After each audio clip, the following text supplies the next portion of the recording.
Assalamualaikum warahmatullahi wabarakatuh. Selamat datang kami ucapkan kepada para siswa sekalian. Pada video kali ini kita akan melanjutkan pembahasan materi PPKN.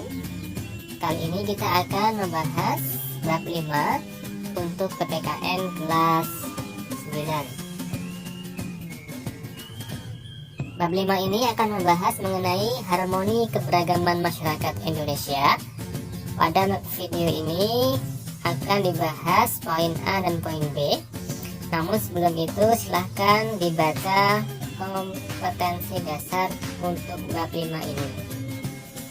Bisa kalian baca sendiri untuk KD-nya. Kemudian untuk indikator pencapaian kompetensi juga bisa kalian baca sendiri.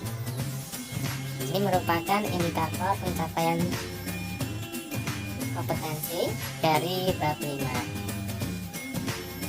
Baik, langsung saja kita ke materi. Untuk yang poin A, mengenai makna harmoni dalam keberagaman sosial, budaya, ekonomi, dan gender dalam Bhinneka Tunggal Ika.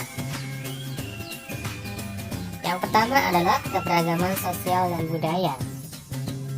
Keberagaman sosial pada masyarakat Indonesia melahirkan bermacam-macam status sosial, mata pencaharian, serta kedudukan dan jabatan dalam masyarakat.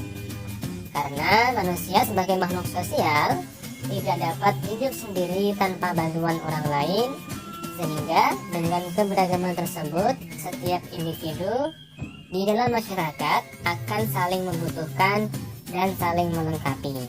Selain itu, kekayaan bangsa Indonesia juga nampak dari keanekaragaman budaya daerahnya yang memiliki ciri khas masing-masing, seperti alat musik, senjata tradisional, rumah adat, lagu daerah, dan lain sebagainya, yang akan terasa harmoninya jika diselenggarakan festival budaya daerah.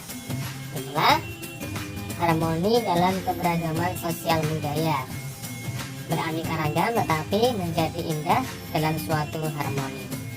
Yang kedua adalah harmoni dalam keberagaman ekonomi pada masyarakat.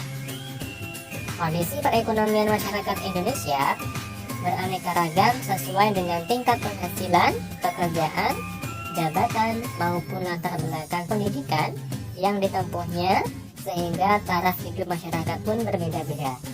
Ada yang ekonominya berkecukupan, ada yang menengah, dan ada yang di bawah. Nah, bagi masyarakat yang mengalami kemiskinan serta tidak mampu memenuhi kebutuhan hidupnya, itu merupakan akibat kurangnya pendapatan masyarakat. Nah, tentunya perlu ada upaya untuk membantu kehidupan mereka untuk dapat meningkatkan penghidupannya yang lebih baik. Hal itu dapat dilakukan dengan melakukan pemberdayaan ekonomi masyarakat di sekitarnya.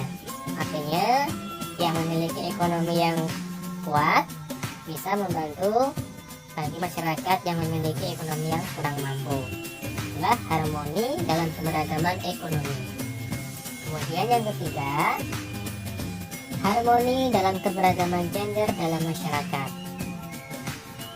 Gender secara harfiah berasal dari bahasa Inggris yang bersifat jenis kelamin.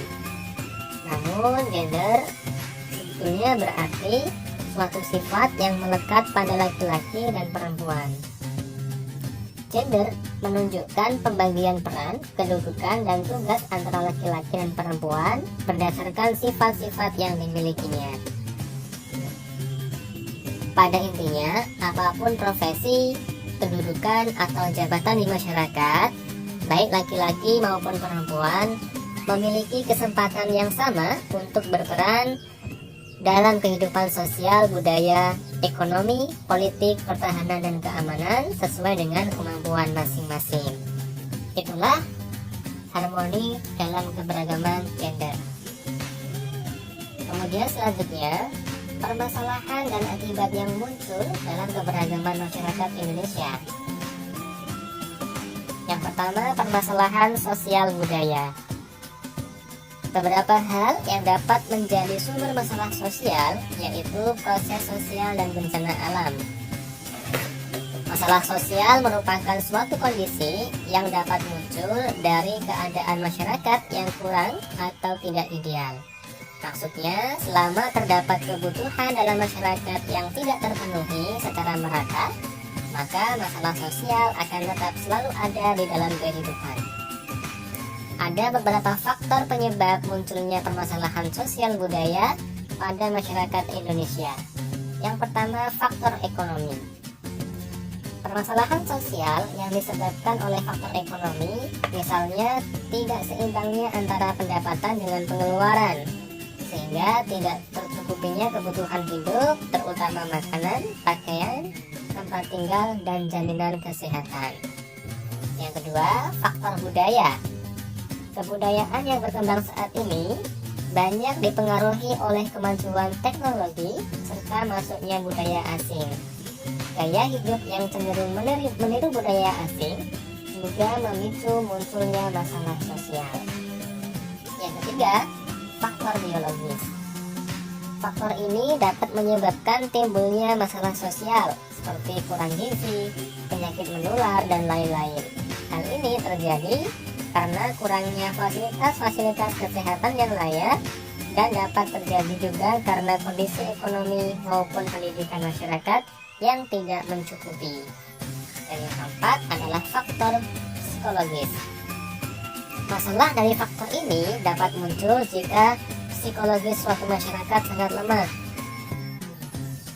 Misalnya, faktor ini juga dapat muncul jika beban hidup yang berat seperti yang dirasakan oleh masyarakat, khususnya yang ada di daerah perkotaan. Misalkan pekerjaan yang menumpuk sehingga menimbulkan stres, lalu dapat menimbulkan luapan emosi yang nantinya dapat memicu konflik antar anggota masyarakat. Itulah beberapa faktor penyebab munculnya permasalahan sosial budaya pada masyarakat Indonesia. Yang kedua, permasalahan ekonomi. Kondisi permasalahan ekonomi pada masyarakat Indonesia diantaranya rendahnya pertumbuhan ekonomi, kemiskinan, pengangguran, kesenjangan penghasilan, inflasi, hutang luar negeri, defisit anggaran, ketidakmampuan industrial, ketidakmampuan mengelola sumber daya manusia, penguasaan iptek yang kurang, korupsi, masalah pangan, serta pembangunan yang cenderung tersentralisasi. Ini merupakan beberapa kondisi permasalahan ekonomi yang saat ini masih terjadi pada masyarakat Indonesia. Kemudian yang ketiga, permasalahan gender. Permasalahan gender pada masyarakat Indonesia berupa isu-isu umum yang berkaitan dengan gender, seperti kekerasan dalam rumah tangga, tradisi, adat istiadat, dan berbagai problematika dalam hubungan bermasyarakat. Jika kalian cermati, masih banyak terjadi di sekitar kita, banyaknya kekerasan dalam rumah tangga, kemudian adanya tradisi yang membuat salah satu gender itu tidak mendapatkan keadilan. Nah, faktor penyebabnya biasanya adanya marginalisasi atau peminggiran ekonomi, adanya subordinasi atau penomorduaan, di mana ada penomorduaan suatu gender. Misalkan untuk beberapa pekerjaan diutamakan diisi oleh laki-laki dan perempuan kurang mendapatkan tempat. Nah, ini namanya penomorduaan atau subordinasi. Kemudian selanjutnya, beban kerja berlebih, adanya cap-cap atau stereotip negatif, dan adanya kekerasan berbasis kodrat perempuan. Itulah beberapa faktor penyebab permasalahan gender yang terjadi di Indonesia. Mungkin itu saja untuk pertemuan kita kali ini yang telah membahas mengenai makna harmoni dalam keberagaman dan permasalahan serta akibat yang muncul dalam keberagaman masyarakat Indonesia. Semoga dapat bermanfaat. Silahkan bisa didiskusikan dalam forum kelas masing-masing. Wassalamualaikum warahmatullahi wabarakatuh.